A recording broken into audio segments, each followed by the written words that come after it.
Très affaibli, le président guinéen s'était réfugié dans sa propriété à 40 km de Conakry, atteint d'une forme sévère de diabète et d'une leucémie. Pendant près d'un quart de siècle, Lansana Conté a exercé un pouvoir sans partage, prenant appui sur les dirigeants de l'armée. Militaire de carrière, il organise un coup d'État le 3 avril 1984.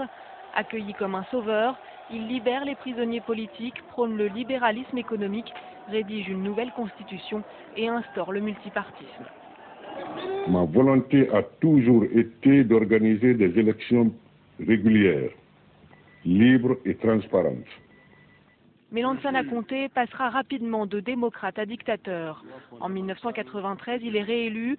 Ses opposants dénoncent des fraudes massives, tout comme en 1998 où le scrutin se déroule dans la violence. Le régime de Conté deviendra l'un des plus répressifs d'Afrique de l'Ouest.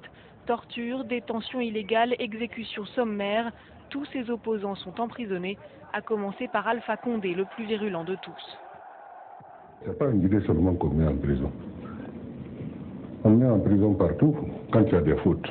Mais pour les Occidentaux, Lansana Conté reste un leader fréquentable, car le sous-sol de la Guinée est riche. Le pays est le deuxième producteur mondial de bauxite, composant essentiel de l'aluminium.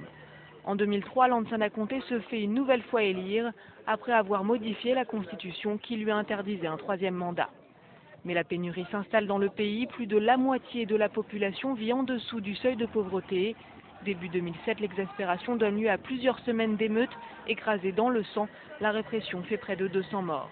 Lansana Conté en sort victorieux mais considérablement affaibli. Il ne peut plus cacher ses crises de diabète. La maladie l'emportera finalement après 24 ans de pouvoir.